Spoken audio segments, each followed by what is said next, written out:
Surfeando en un mar de gente, solo tienes dos opciones: ser rudo o técnico.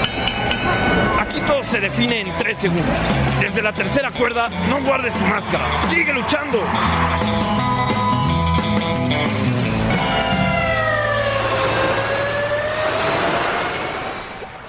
Bienvenidos a Desde la Tercera Cuerda, este podcast semanal que habla con personajes que trabajan de diferentes maneras con el deporte espectáculo.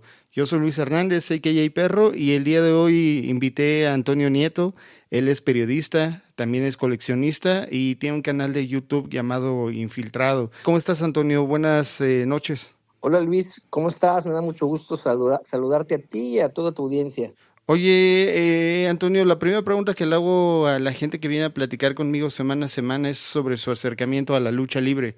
¿Cómo fue tu primer acercamiento a la lucha? Sé que tu abuelo te llevaba al Toreo de Cuatro Caminos. Sí, fíjate que son recuerdos muy bonitos. Yo soy originario de Guadalajara, Jalisco, pero en mis vacaciones venía a la Ciudad de México a visitar a la familia que tengo por acá, y mi abuelo me llevaba al Toreo de Cuatro Caminos junto con mi primo hermano, y esto ha de haber sido por ahí de finales de los años 80, desde por ahí del 88 a 1994 que muere mi abuelo.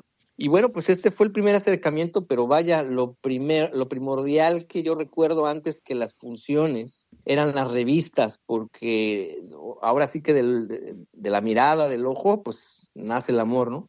Y recuerdo que mi primo tiene una colección de revistas, todavía las conserva, y cada que iba yo me hospedaba en su casa, pues nos la pasábamos leyendo revistas de lucha libre por ahí de esas épocas, de principios de los años 90, ¿no? Entonces, ese es mi primer recuerdo. Ya evidentemente después, con el paso de los años y la muerte de mi abuelo, pues ya lo último que yo recuerdo de ese apasionamiento primerizo también fueron los juegos de video. Había un juego por esas épocas que se llamaba WrestleMania, donde salía Hulk Hogan, el Gigante, y era un juego de Nintendo. Recuerdo mucho eso. Ese es el único acercamiento realmente a la lucha estadounidense. No me gusta mucho, pero en ese entonces, con esos personajes, sí me latían. Estaba como en auge, bueno, pues ¿no? eso fue Ese tipo de lucha. Sí, fíjate que sí. A mí me gustaba André el Gigante, me gustaba el Undertaker. Ese fue un personaje que me gustó mucho, pero pues ya después yo sí estoy muy casado con la lucha libre mexicana. Y bueno, y con la lucha esa, vaya, antigua, de la sangre, por ejemplo, del acercamiento con el público, que ahora pues ya no se da tanto, ¿no? Que a los niños nos dejaban acercarnos al ring. Pero fíjate que de niño nunca fui a la Arena México ni a la Arena Coliseo. Yo iba al toreo, fueron unos 6, 5 años que íbamos 2 o 3 veces al año. Y después mi primer acercamiento, pues ya más seguido, más constante, fue por ahí del 2003, que yo ya me vengo a vivir a la Ciudad de México y empecé a ir a la Arena Coliseo y a la Arena México.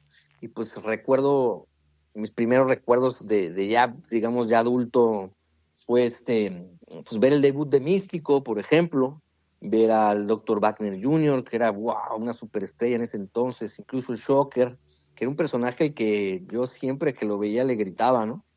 Para mí como gritarles, ya no lo hago tanto, pero solía hacerlo, que era ensañarme con algún personaje, y ese lo traía, cada que lo veía, en donde sea que lo veía, le gritaba cosas, ¿no? Le mentaba a la madre o me burlaba de algún aspecto de su personaje. Y Shocker fue de los primeros a los que yo les traje pues de encargo, a él y a Marvin, cuando acá en la Arena México tenía otro personaje, creo que salía con los Savannah Brothers, y ese lo traía de encargo, todavía hasta hace pocos años, lo vi en una función en Oceanía, en el Deportivo Oceanía, yo creo que fue un poquito antes de la pandemia, por ahí, y todavía me dice, no mames, tú otra vez, güey. O sea, y ahora somos muy buenos amigos, la neta es que somos buenos amigos. Y sí me dice, güey, tú me traías de tu pinche encargo, güey. Pero así fue, ese es, digamos, a grosso modo mi historia como fanático de la lucha libre. Con el vínculo a la lucha libre. Lo mencionaba al inicio, tú eres periodista, es una de las facetas que también he podido ver en tu canal de YouTube. ¿Cómo te acercaste al rollo del periodismo? ¿Empezaste como de morrito o se fue desarrollando este gusto pues ya tal vez más joven y te decantaste por ello? No, fíjate que, bueno, yo empecé a escribir literatura, cuentos cortos en la preparatoria. Y como me fue muy bien porque gané algunos concursos, pues me sentí muy motivado y desde ahí dije, pues yo quiero ser periodista, ¿no? No literato, pero sí periodista. Y cuando me mudé acá a la Ciudad de México, vivía con unas personas que todo el tiempo, todos los días, les llegaba el periódico Reforma. Y de ahí me hice muy asiduo a la lectura de los diarios y me llamaba mucho la atención el ámbito policíaco, aunque yo pensé que iba a ser reportero de deportes, o sea, la neta, yo pensé que iba por ahí el asunto y se me torció el camino, como tú y tu auditorio comprenderán, ¿no? Pero después seguía por ese lado, hice el examen para entrar al periódico Reforma por ahí del 2008. Es un examen que no sé si lo sigan haciendo, pero antes era 2 veces al año que el periódico Reforma hacía exámenes en distintas universidades para reclutar posibles o aspirantes a periodistas. Y pues ahí en la UNAM, que es donde yo estudié, pues reclutaron a 3 personas nada más, entre ellas un servidor, una amiga muy cercana, muy querida, que ahora es reportera de deportes muy, muy conocida, y a otra persona que ya no está, que fue reclutada y todo, pero ya no está en el medio. Y así empezó y empecé como coeditor. Yo editaba las notas web para el sitio web y ahí conocí a un reportero que se llama César Díaz, que era el reportero policíaco del Estado de México. Nos caímos muy bien. Él me empezó pues, a jalar, a como que verle el gusto de la nota policíaca. A mí me empezaron a mandar con él a grabar videos de la escena del crimen y mientras él reporteaba.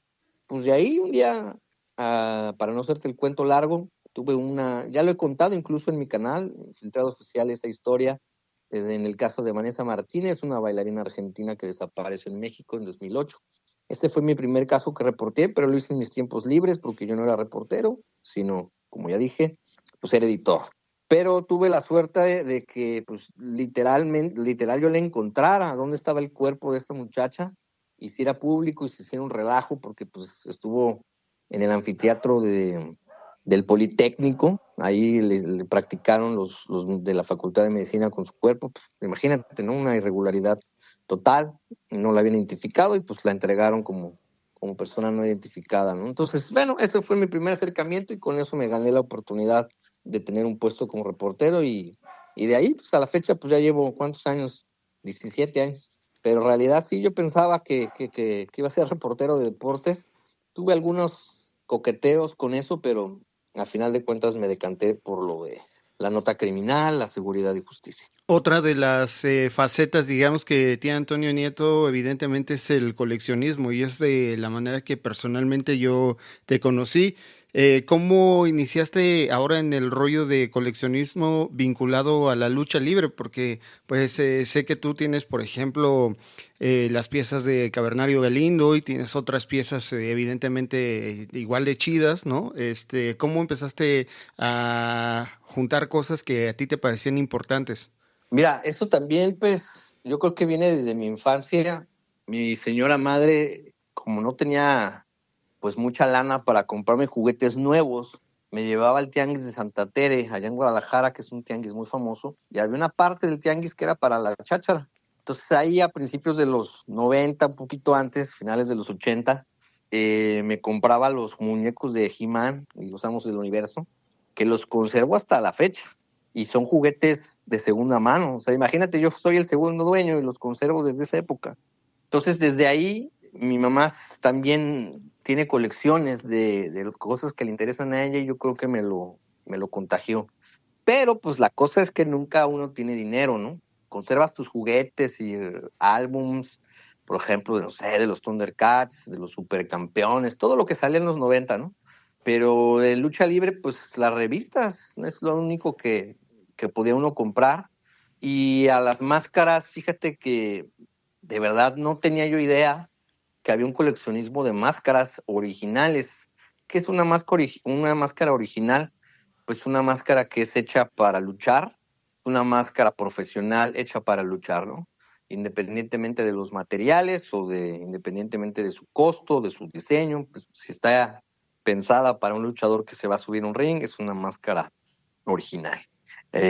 Bueno, ahora ya agregan eso a cuando el luchador te vende pues su máscara de su propia mercancía, y hay un poquito un debate, ¿no? Si eso es también una máscara original o es una máscara de juguete, pero certificada por el propio luchador, ¿no? En fin, la cosa es esta, que yo empecé a descubrir esto por ahí justo cuando empezó la pandemia. No tengo tantos años en el coleccionismo de máscaras originales.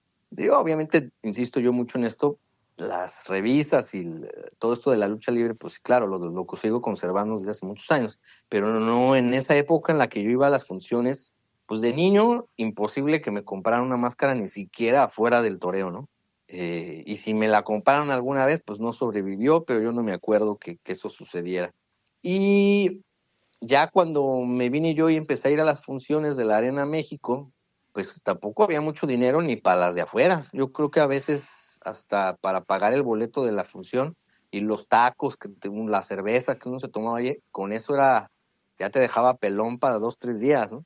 Y yo siempre acá en Ciudad de México, pues me mantuve de muchos quehaceres. Entonces no tenía mucho dinero, pero aún así, en esas épocas como que no, pues no era tan sabido que un luchador fuera capaz de venderte su máscara luchada.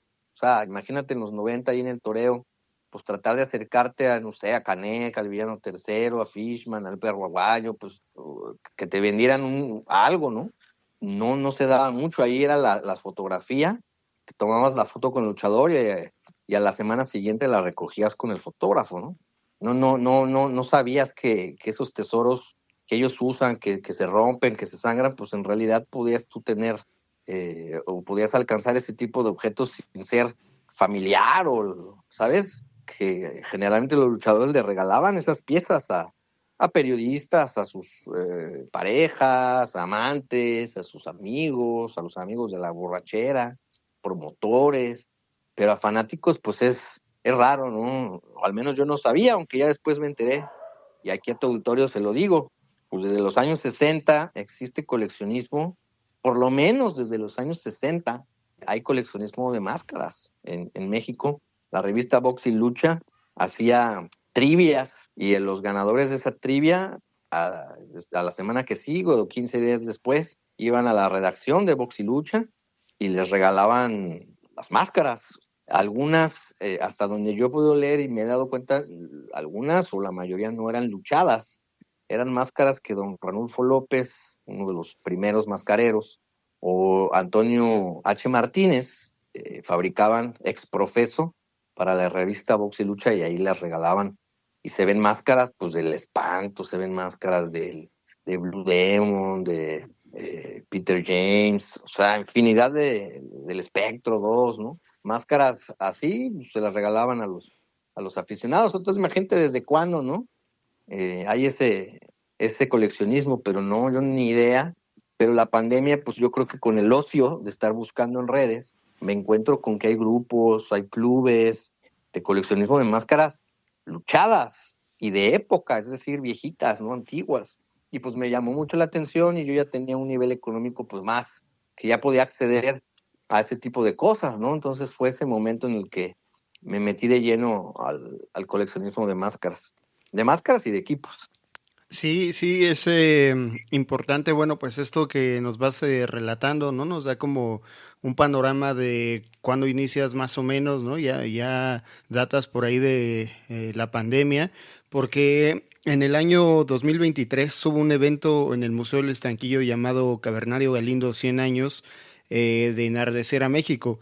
¿Cómo se dio este evento? Entendiendo que, bueno, ya lo mencionaba, tú eres quien tiene la colección de objetos del Cavernario. Sí, mira Luis, es que la verdad contarle esto a tu público me apasiona porque cuando yo descubro este mundo, pues se combina o se fortalece mi pasión por la lucha libre. Empecé, pues sí, mira, las cosas y los tiempos se juntan, ¿no? O sea, yo creo que si hubiera descubierto este tipo de cosas antes, pues me hubiera sentido frustrado, porque la verdad es bien difícil conseguir las máscaras, los equipos, se ha vuelto caro incluso porque han llegado personajes nocivos al coleccionismo de lucha libre que han inflado o han puesto en cierta burbuja piezas que tienen un valor histórico y moral más que económico, pero bueno, en fin, eso es otra cosa, ¿no? Después si quieres platicamos de eso. pero rápidamente, pues te digo, yo conocí al hijo del cavernario, a don Rodolfo Galindo Jr. Al principio, pues era raro que yo lo visité en su casa sin que él me conociera, después de mucho andarlo buscando por allá por el cerro de Xochitepec, en Xochimilco. Pues de pronto me dio la confianza, platicamos varias veces hasta que me invitó a pasar a su casa, a que yo le enseñara fotos que había conseguido en el tianguis ahí de Cuauhtémoc, en la Ciudad de México, que es de objetos usados, fotografías originales de él cuando era bebé, ¿no? Con el cavernario. Entonces hicimos muy buena amistad y un día me dijo, pues ya viniste varias veces, yo sé que tú tienes datos y cosas que ni yo sabía de mi papá, ¿quieres ver la maleta de mi papá? Ah, hombre, pues imagínate, ¿no? Fuimos a un cuarto como de recuerdos de varias cosas y regresamos a la sala y abrió la maleta y wow, los guantes de boxeo del cavernario, ¿no? Antes de ser luchador, sus truzas, sus botas, las butargas. No, hombre, pues salió, ahora sí que, puta, dije, no, o sea, de verdad qué cosa tan maravillosa verlo y el cavernario pues no cambiaba de equipo seguido. Antes los luchadores usaban su equipo mucho más tiempo lo que ahora, ¿no? Que las máscaras pues ya las usan una o dos veces y las venden, o el mismo día que la usan, el mismo día la venden. Antes no existía eso. Y pues total, que hicimos una gran amistad. Yo nunca me atreví a decirle que si me podía vender algo de lo de su papá, porque él siempre me había subrayado que, puta, güey, que habían venido japoneses, que habían venido de muchos lados, coleccionistas mexicanos, y le habían ofrecido dinero y que nunca había querido vender nada. Pues un día ya con más tiempo de conocernos, de amistad, me atreví y le dije, oye, pues, ¿qué onda, no? Me gustaría tener una parte de lo que fue tu papá. Y su respuesta me sorprendió mucho porque me dijo, Antonio, las cosas de mi papá van a ser tuyas. Yo sé la pasión que tú sientes por lo que hizo mi papá, por el personaje, y creo que no hay nadie que yo conozca que sea mejor para resguardar estas cosas. Mi hijo no le interesa tanto la lucha libre, no le interesa mucho esto, entonces pues yo preferiría dártelas a ti. Nada más aguántame, a mí me cuesta trabajo porque es mi papá, ¿no? Pero esas cosas son tuyas. Y ese día me dio una truza roja del cavernario, hecha por Antonio Martínez, H. Martínez, y de los años 50, una roja. Desde ahí me empezó a soltar ciertas cosas cada vez que nos veíamos, y lamentablemente de pronto y de golpe una mañana me dejó de contestar, me leía los mensajes y no me contestaba, me preocupé, me saqué de onda, me paraniqué y fue a visitarlo a su casa sin invitación y resulta, me dice una mujer, una persona, que es que ahí en el cavernario en su casa rentaba cuartos, el cavernario Galindo, y a la muerte del cavernario Galindo, pues su hijo, don Rodolfo, siguió rentando cuartos a diferentes personas. Entonces una de esas personas que le rentaba me dice, no, pues ¿qué no supo? Rodolfo Galindo murió. Ay, güey, de la noche a la mañana pues se fue, ¿no?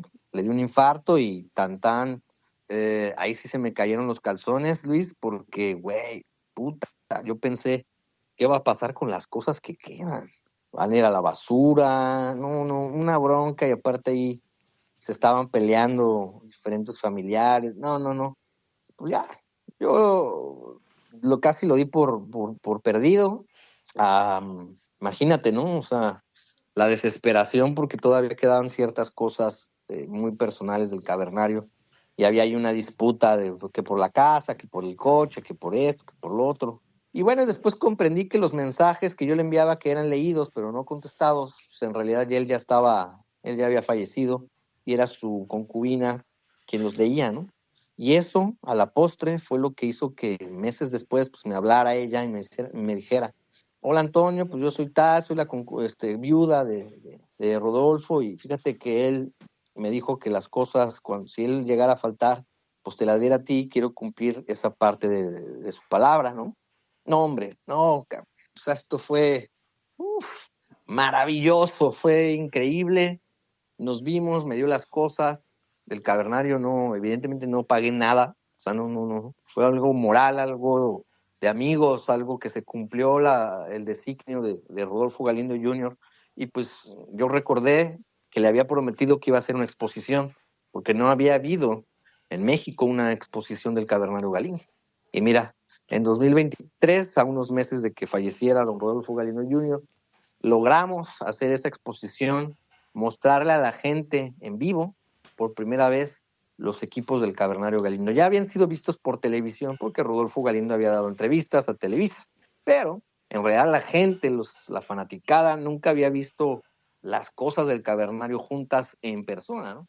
Y así fue como logramos en el estanquillo, con la presencia del Negro Navarro, que pues debutó contra el Cavernario, imagínate, su debut fue contra el Cavernario, y el güey dice que estuvo a punto de ya no querer ser luchador porque el Cavernario le dio una repasada, ¿no? Le picaba el ombligo, lo mordía, y que decía, pues no sé si es muy manchado, ¿no? Yo no sirvo para esto, ¿no? Imagínate, Negro Navarro, ¿no? Misionero de la muerte, que casi matan al santo, ¿no? En su despedida, y que años antes, pues, así son los cambios generacionales, ¿no? Y pues así, Luis, fue como cumplí mi promesa e hicimos esa exposición. Está bien chida la historia, la neta es que pues siento que más allá de la historia son cosas que ya le pertenecen a uno, ¿no? Es como que la vida te pone y te las deja, así era, así tenía que ser y bueno, ahora Claro. tú tienes esta gran colección y no solamente fue la única exposición, porque también a finales de ese año, ¿no? Digamos en 2023 hubo dos. Si estoy mal en un dato, por favor, házmelo saber. En el Foro Cultural Ilvana presentaron joyas de la lucha libre. ¿Cómo llegaron ahí? Fíjate, mira, ha sido un camino para los que nos escuchan. Les quiero comentar, dejar muy claro algo. Los objetos de lucha libre tienen un aura muy particular. Puedes tú coleccionar, por ejemplo, tarjetas, ¿no?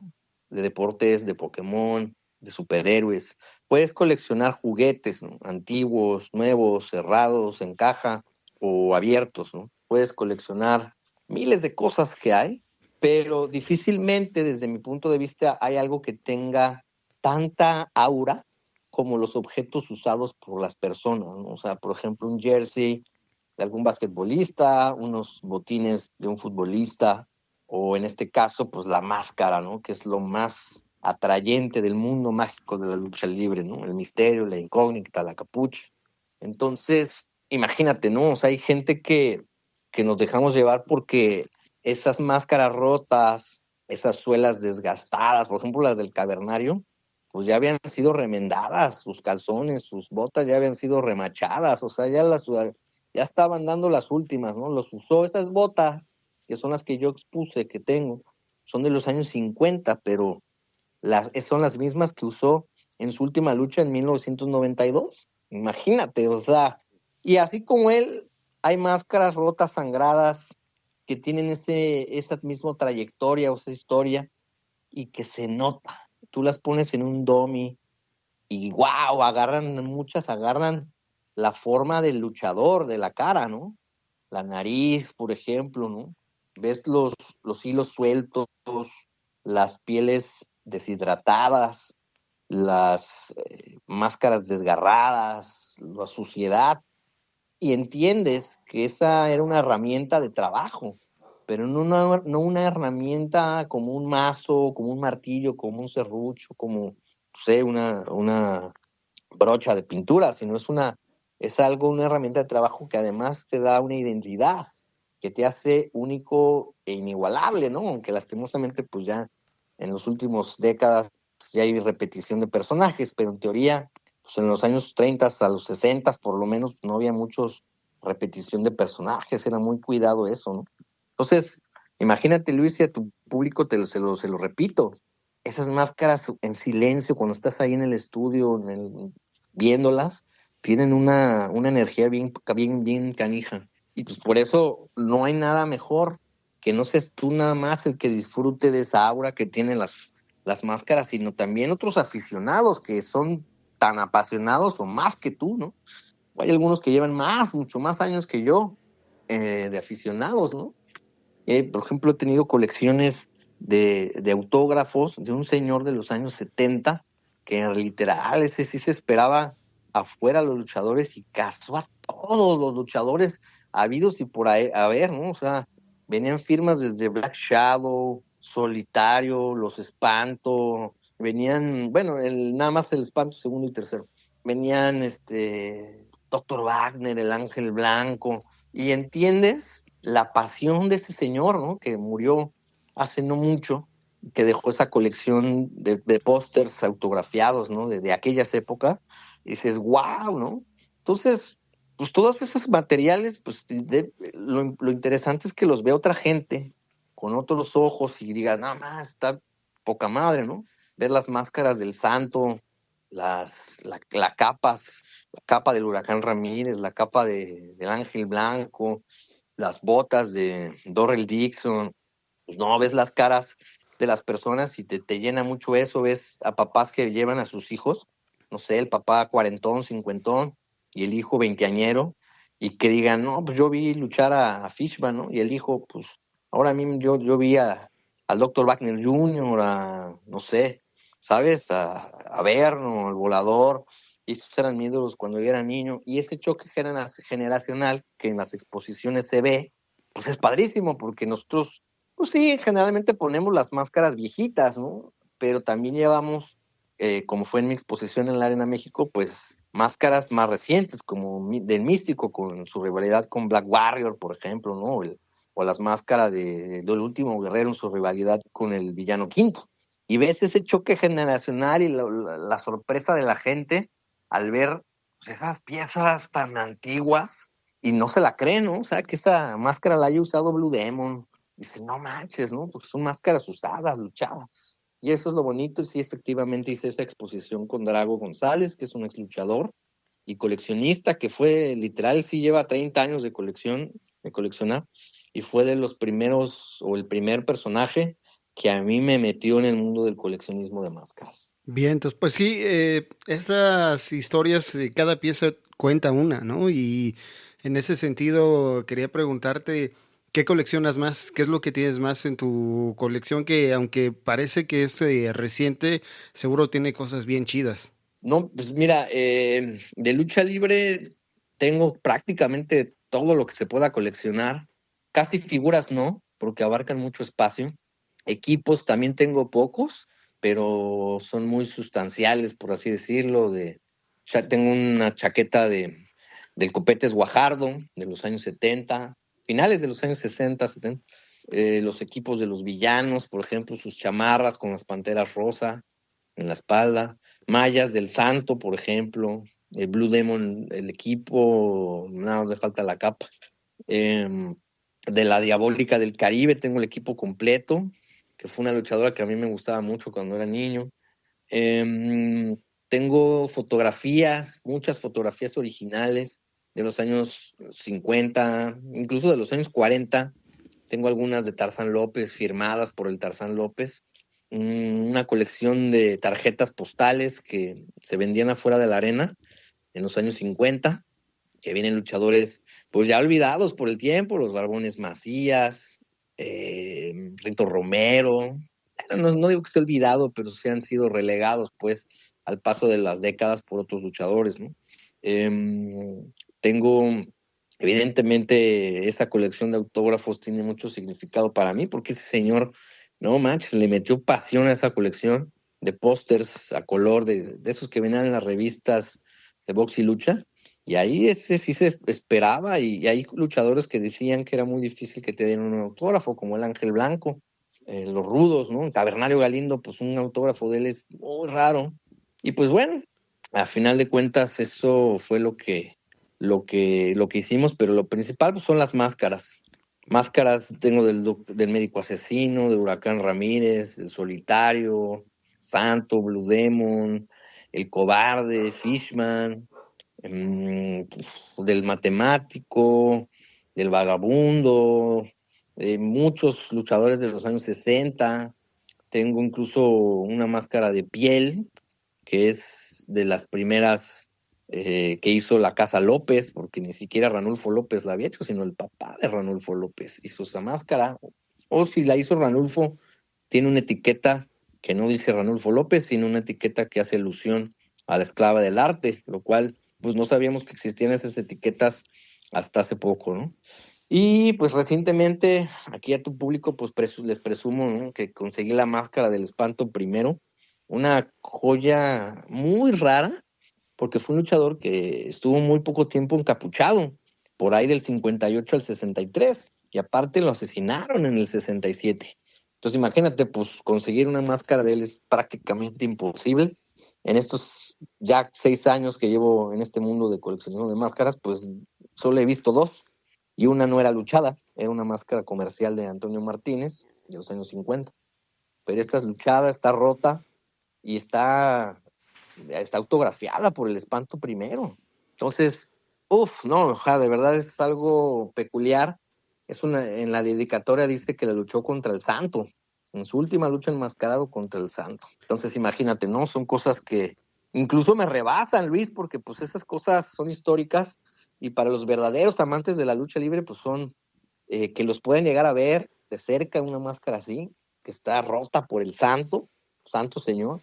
Hombre, pues claro que dices, wow, no manches, o sea, qué historia, y te transporta a esas épocas, y que casi, pues te puedes cerrar los ojos e imaginarte tú ahí en la Arena México, 1963, máscara contra máscara, ¿no? El Santo contra el Espanto.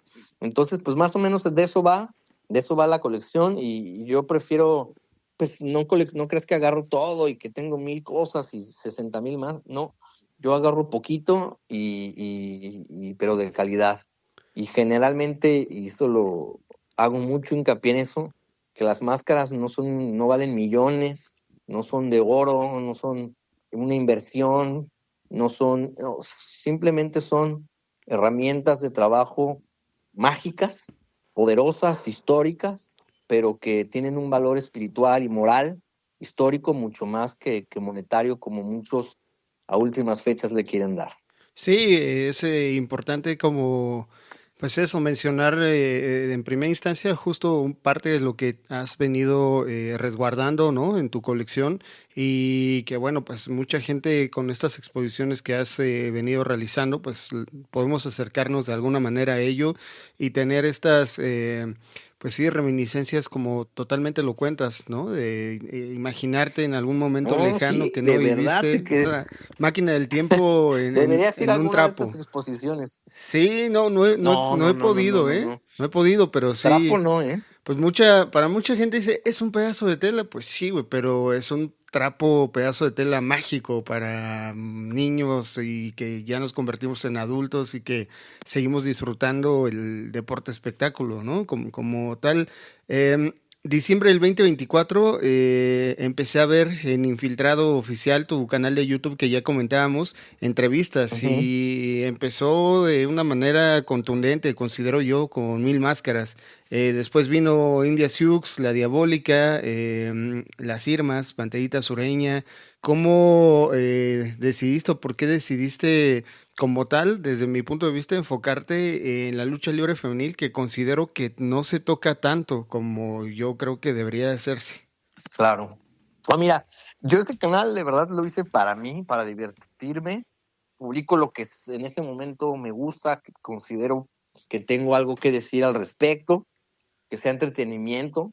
Y pues la lucha femenil a mí me fascina, Luis. O sea, ¿cómo te puedo explicar? Es el doble de difícil para una luchadora femenil destacar. Máxime esas pioneras de México que bueno, tendieron el camino, la alfombra, por así decirlo, aunque a veces sea espinosa esa alfombra, para las demás luchadoras, desde Chabela Romero, Irma González, mamá. Yo sé que hubo muchas antes, yo sé que hubo lucha femenil antes incluso del establecimiento oficial de la lucha libre en México, por así decirlo, en 1933 con la empresa mexicana de lucha libre. Sí, claro, no, hombre, hay lucha libre desde antes, desde finales del siglo XIX, hay lucha libre en México, pero claro, reconocemos la histórica fecha cuando los Luterot, o cuando el señor Luterot, Salvador Luterot, funda la empresa mexicana, y ahí sí se popularizó, se engrandeció y se hizo un fenómeno la lucha libre. Pero desde entonces las chicas han sido relegadas, han sido muy criticadas, han sido muy baneadas. Prohibieron la lucha libre muchos años en Ciudad de México, y pues a mí me fascina cómo se las arreglaron para destacar, para ser grandes estrellas, ¿no? A Chabela Romero era un pedazo de luchadora, una ruda. Y hay ahí para tu público, pues que le chequen, ahí hay un videíto muy chingón de Chabela Romero luchando en Japón contra, híjole, ahorita no recuerdo, la japonesa es una de las más grandes de Japón, pero me agarran en curva. Una de las luchadoras de allá Jaguar Yokota. Jaguar Yokota.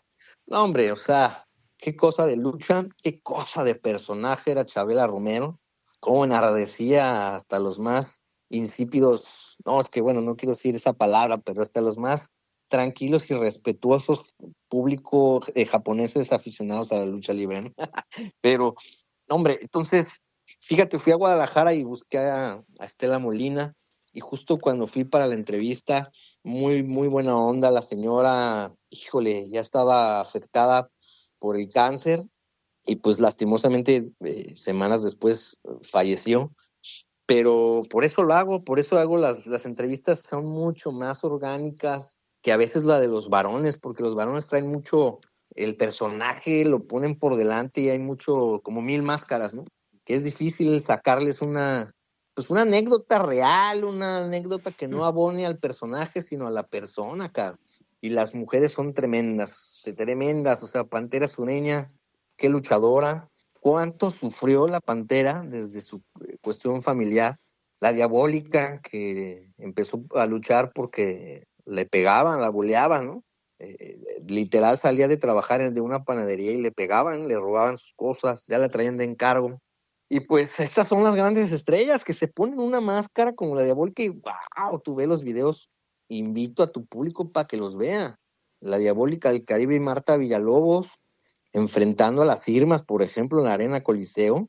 Hombre, son muy buenas luchas, con mucho teatro, con mucha técnica, con mucha, ¿cómo te puedo decir? Pues calientitas las luchas. Entonces las admiro mucho a las actuales, a la India Sioux, la mamá de su hija, pero la hija es un crack. Imagínate, 16 años y luchar y regresa y es doble campeona, pero es un crack. De verdad nació para luchar, de un talento brutal.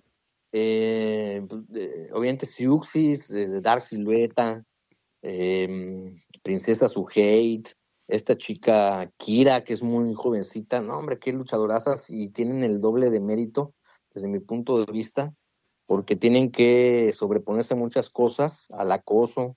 Muchas de ellas son mamás. La India Sioux señora pues luchó embarazada, imagínate, digo, qué irresponsable, si dije, señora, no manche, ¿no? Pero pues afortunadamente nacieron sus dos hijas después de haber luchado. Tiene cuatro hijos, pero dos son mujeres, una es luchadora. Imagínate, ¿no? Luchó embarazada, digo, bueno, pues que yo tenía que luchar a huevo, ¿no? Y tienen que sobreponerse a eso, que es muy complicado.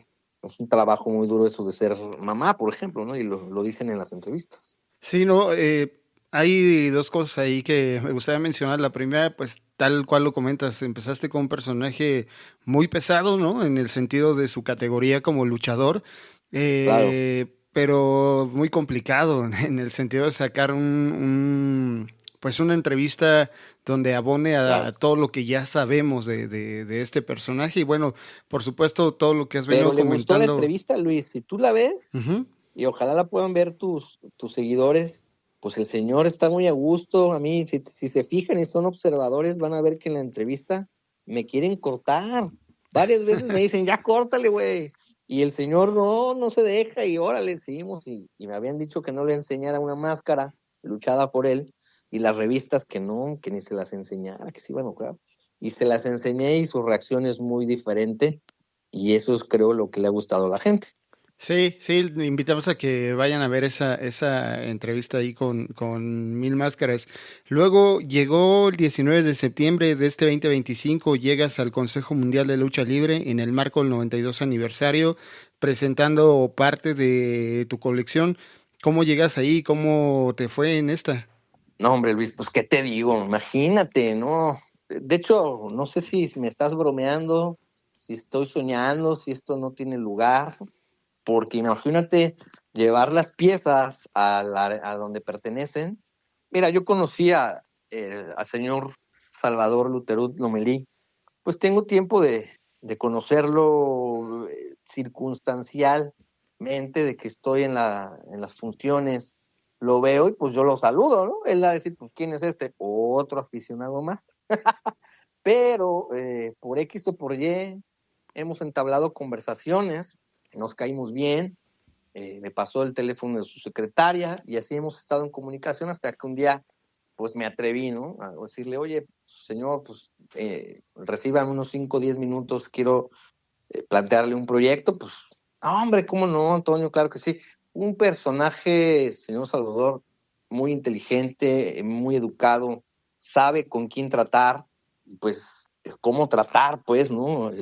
A la gente tiene ese don de ser lo suficientemente accesible, pero pues es el dueño de la arena, ¿no? O sea, es una combinación muy complicada, ¿no?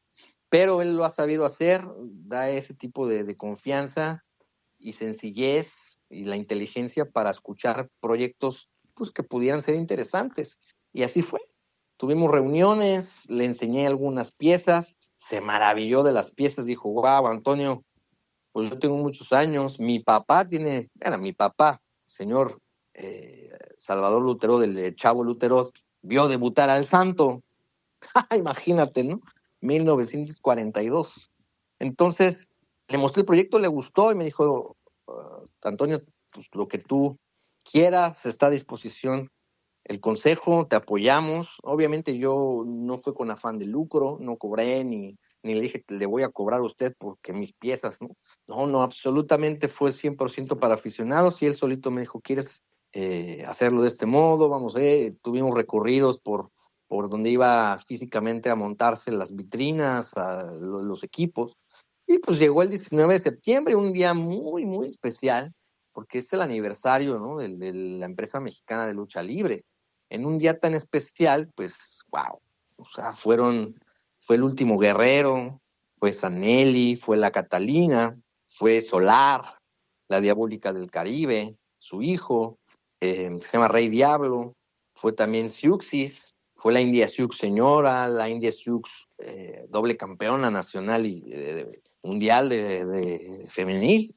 Entonces imagínate, fue mucha gente y lo más enriquecedor, o bueno, para mí que me voló la cabeza es que haya bajado, que haya asistido el señor Luterot, Salvador Luterot Camus.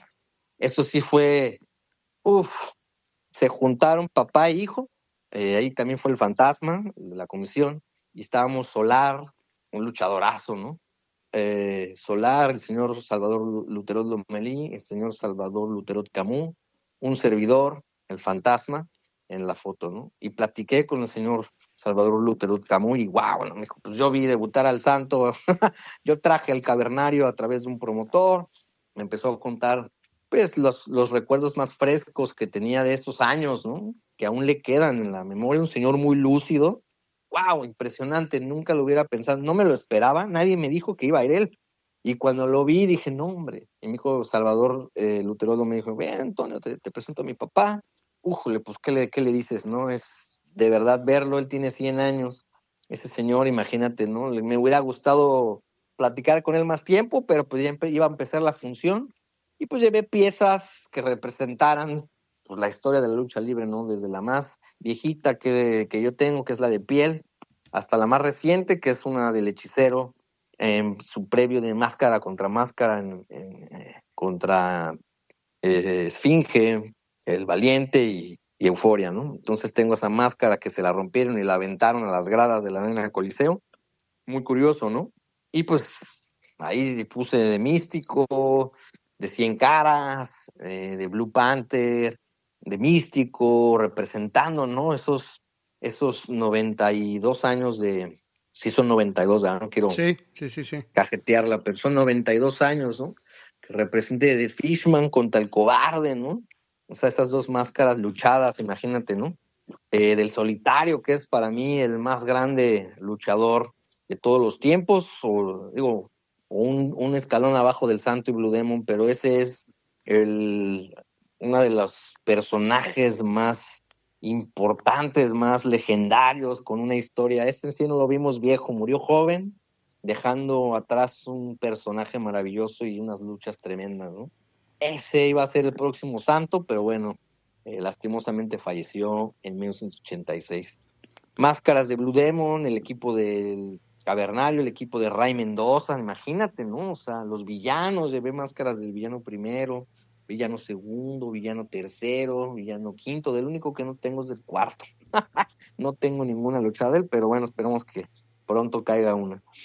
Y en fin, una máscara, por ejemplo, llevé de 100 caras, pero cuando no era 100 caras. Llevé una de 100 caras, pero aparte llevé una antigua del 75, si mal no recuerdo, cuando era 1000 caras.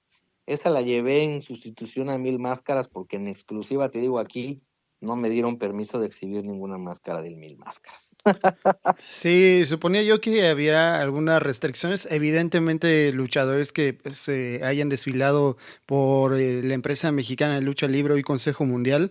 Y bueno, pues pude ver que asistieron personajes con los que he podido platicar acá, que considero importantes, ¿no? Como Cristian Simet, Sandra Granados, Bernardo Flores, en fin, por mencionar algunos.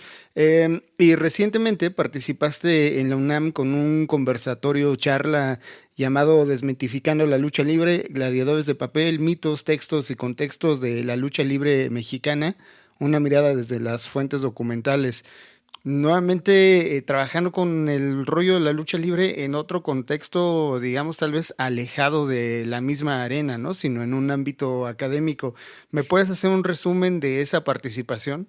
Sí, claro, y antes que pasemos ese tema rápidamente, te digo eso, ahorita que dijiste Sandra Granados, ella también me ayudó mucho, es una conocedora de tanto de cómo hacer comunicación en las empresas que ha trabajado y hace ya muchos años que está ahí en el consejo, y es una conocedora también de lucha libre, ¿no? De lo que representa, y sin ella no hubiera podido yo hacer nada porque toda la logística se la encargaron a ella y a otras personas que también, ahorita no recuerdo sus nombres, pero que me ayudaron muchísimo y le mando un saludazo, realmente estoy eternamente agradecido con ella y con la familia Luterot por haberme dado chance de mostrar las piezas, porque Luis, no había pasado eso, o sea, no había habido una exposición de máscaras en un día tan importante como el aniversario, ¿no? Como en septiembre.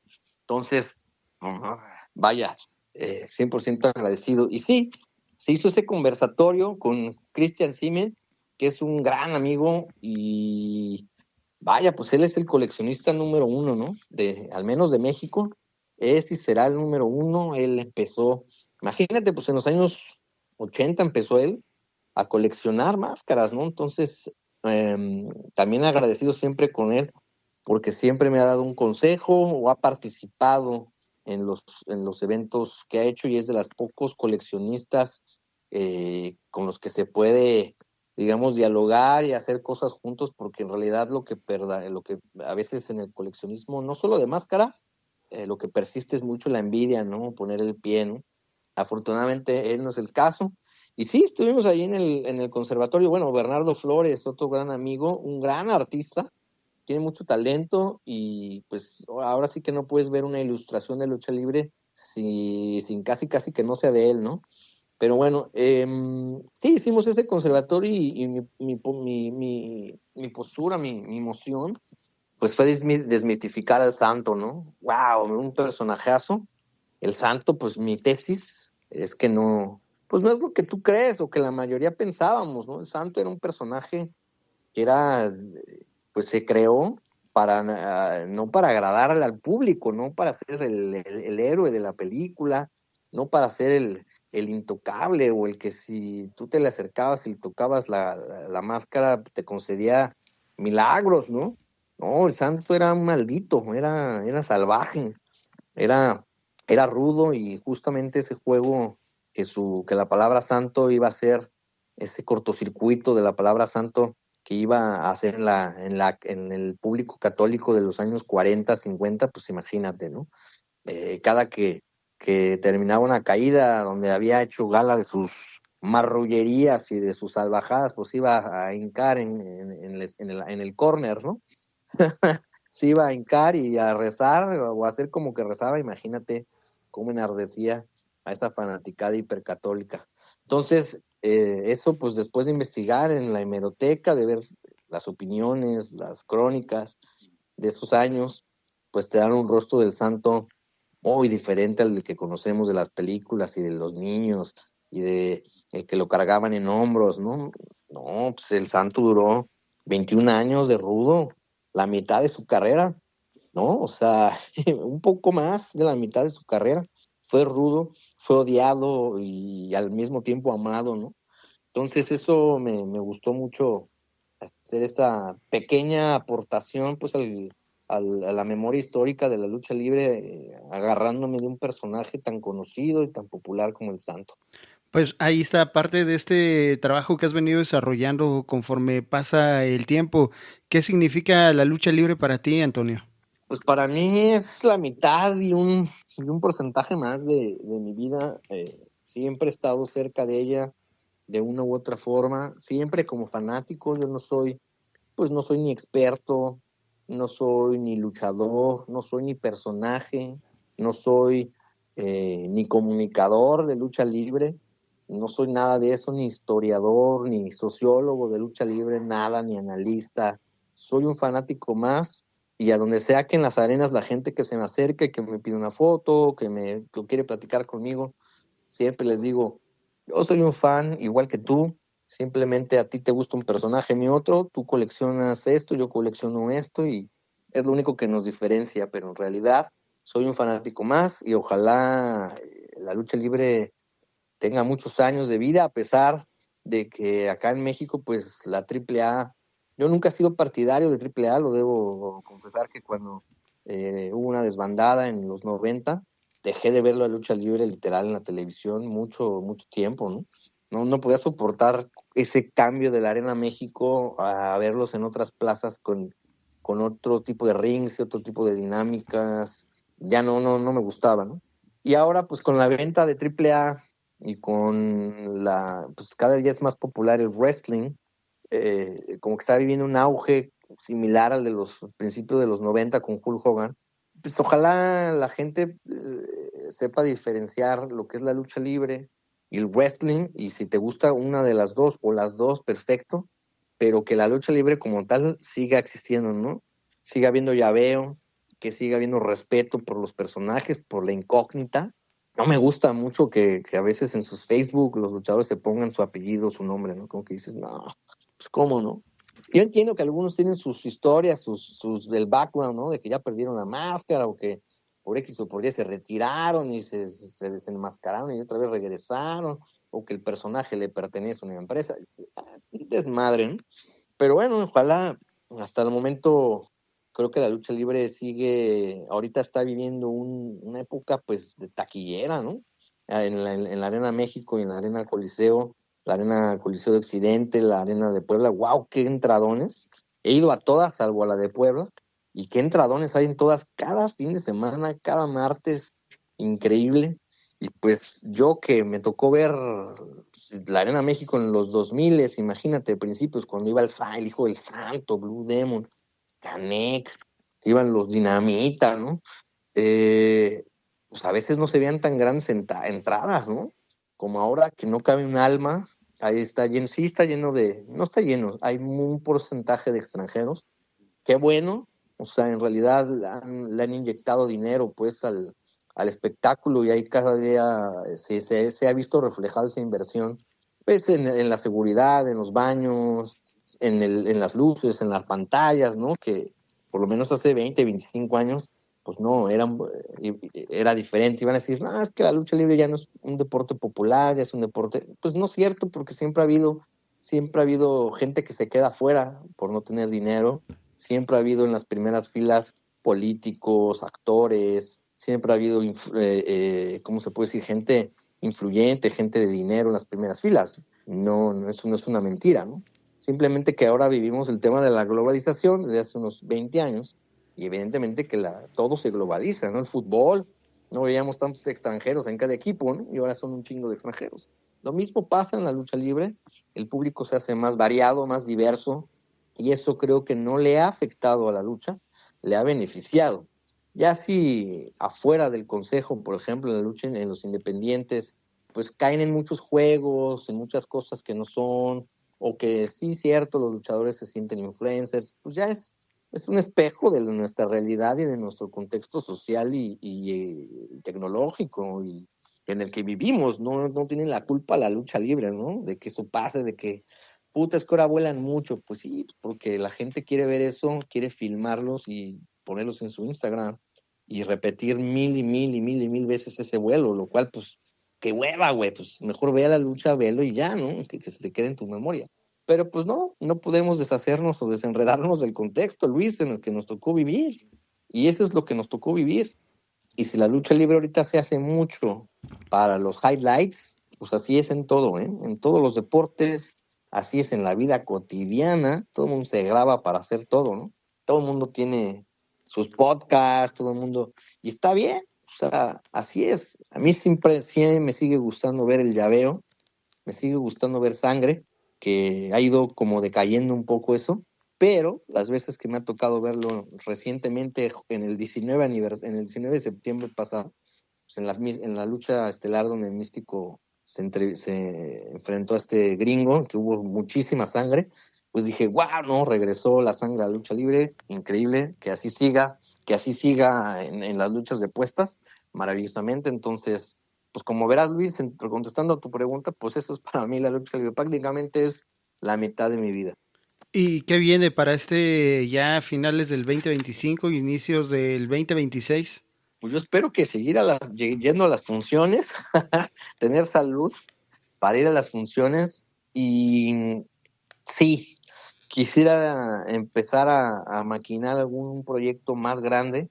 Creo que algo más significativo o simbólico como una exposición en la Arena México en el 19 en el aniversario de la lucha libre el 19 de septiembre, pues no va a haber, ¿no?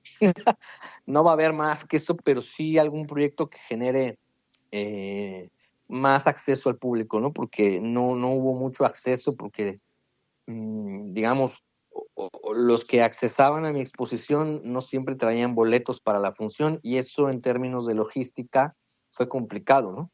Entonces, me gustaría hacer un evento más masivo donde la mayor cantidad de gente pudiera admirar mis piezas y no solo las mías, sino la de otros coleccionistas, ¿no?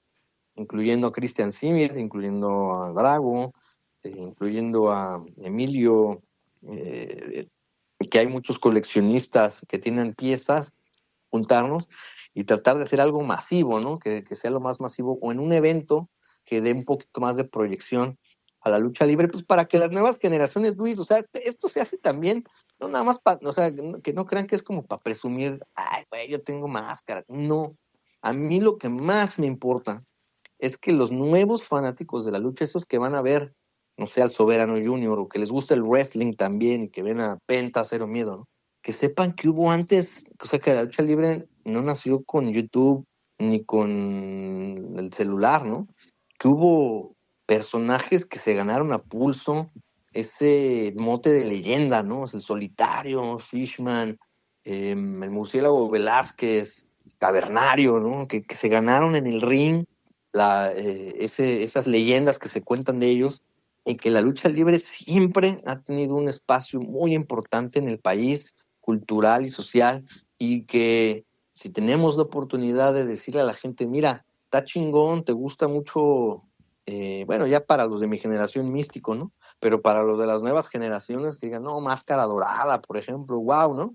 Sí, está chingón. Máscara Dorada tiene su papá, ¿no? El Panterita del Ring, y él tenía su papá, o sea, y vas hacia atrás, y hay generaciones de luchadores que los inspiraron a ellos, ¿no? Y que puedas la gente decir, la lucha libre no se hizo ayer, y entre más atrás te vayas, más dura era la lucha, más difícil era destacar. No había X, no había Facebook, donde ahí hacer comentarios, hacer virales, cosas. No, allá te ganabas la popularidad a chingadazos cada fin de semana, ¿no? Y con el respeto al personaje y la química que hacías con él y con el público. Eso es el objetivo de las exposiciones. No podemos traer de vuelta ni revivir a los luchadores. Y en general realmente no hay videos de cómo luchaba el Santo en los años 50, o sea, los poquitos que tenemos los hemos publicado, ¿no? Y pues evidentemente que con eso la gente pueda decir, pues esto es lo más cercano a verlos, ¿no? Ver la máscara del solitario, y que un servidor o otros coleccionistas o conocedores como Christian Simmel, que sí son, pues llevan muchos más años, puedan decirle a la gente, estos eran cabrones también, ¿no? Estos eran, la lucha libre ha pasado muchos procesos y muchos cambios, y no está mal, la lucha libre va a seguir cambiando.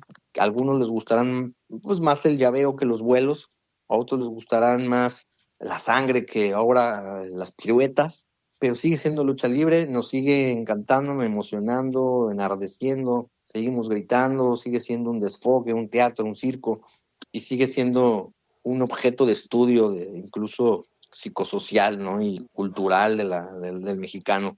Entonces, pues en el 2026 ojalá se pueda concretar un proyecto así, masificarlo, que lo vean los extranjeros, porque casi siempre este tipo de cosas pues van los mexicanos, ¿no? Va la chilangada, como nos dicen, va la gente que le gusta la lucha libre, pues que son de hueso colorado, pero que en algún momento también los extranjeros que vengan, pues tengan, vaya, un poquito, un asomo, una probadita de lo que es y lo que fue la lucha libre real, ¿no? O sea, eso es lo que nos interesa, porque cuando tú vas al extranjero y vas a un museo, pues quizás de los millones de personas que van al museo, al Louvre, por ejemplo, ¿no?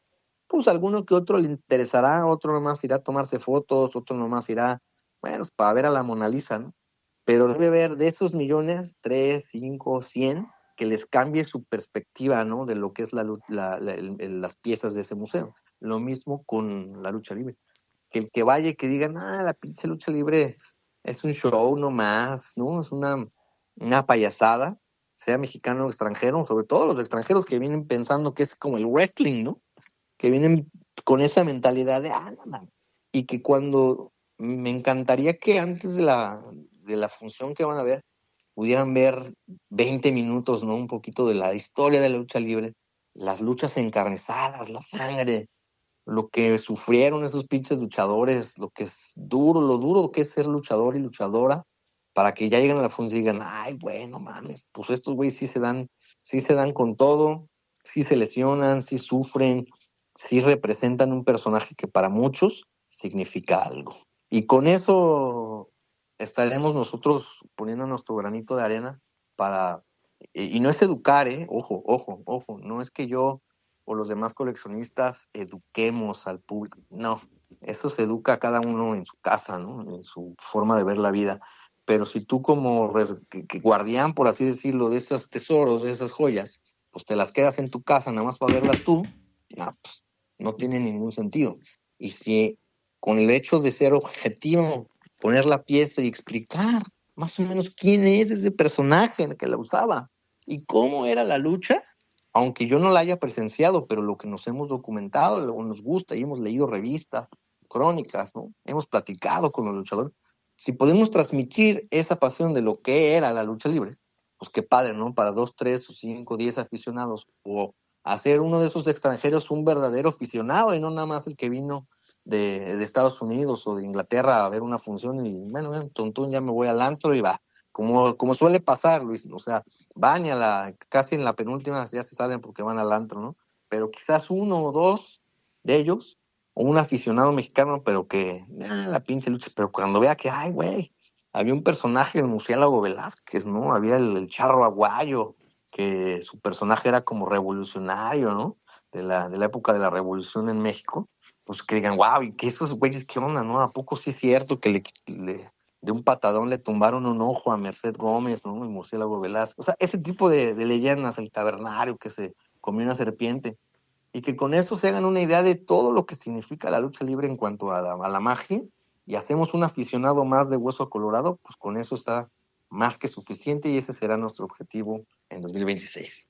Y para la gente que quiera saber un poco más de estas cosas, que ojalá sí se puedan concretar, ¿cómo estás en las redes? ¿Cuáles son las que más usas? Mira, estoy en X como @7_letras. Estoy en Facebook como infiltrado, sí, así, infiltrado. Estoy en Instagram como @infiltrado México y estoy en YouTube como @infiltrado oficial. Ahí nos conectamos, ahí nos vemos, sugerencias, ahí comentarios de a quién les gustaría que entrevistara, o qué pieza de la colección quieren ver, qué les llama la atención, o si algún día hacemos un en vivo y ahí les enseño algunas piezas, autógrafos, fotos, pues vaya, pues que sean tu público, que me quieras mandar por ahí, que le guste la lucha libre y que quiera tener esa clase de contenido, pues bienvenidos, ¿no? Ahí nos podemos contestar. Ya está, Antonio. Yo te agradezco que me hayas regalado parte de tu tiempo para platicar de estos trabajos que has venido haciendo, ¿no? Exposiciones, conversatorios y bueno, todas estas ideas que se tienen planeadas para el próximo año, que insisto, ojalá se pueda concretar. Sería muy chingón, sería genial ver pues esta pues muestra, ¿no? Colectiva de diferentes colecciones, estaría padrísimo. Entonces, muchas gracias por venir acá a platicar, Antonio. Gracias, Luis, y pues por el tiempo. Ojalá no sea la última vez que estemos cotorreando, que estemos platicando de esto de la que nos apasiona, que es la lucha libre. Y pues acá andamos. Un abrazo y saludos a todo tu auditorio. Perfecto, pues listo, nos vamos. Agradecemos a toda la gente que pasó a escuchar el episodio de esta semana Desde la Tercera Cuerda. Aprovechamos para desearles un excelente 2026 y que la lucha permanezca en sus vidas. Yo soy Luis Hernández, a.k.a. Perro. Estamos en Twitter, Instagram y en TikTok como @Desde la Tres Cuerda, en el canal de YouTube de L13, donde visitamos a diferentes artistas desde sus estudios. La visita más reciente con Lurkin, un artista mexicano que dibuja muy cabrón y que ojalá puedan pasar a verlo. Nos escuchamos el siguiente episodio. Deseo que tengan buena tarde, noche, desde donde quiera que nos escuchen. Hasta luego. Ya han pasado 3 caídas. Nos vamos a descansar a los vestidores. Pero no guardes tu máscara. ¡Sigue luchando!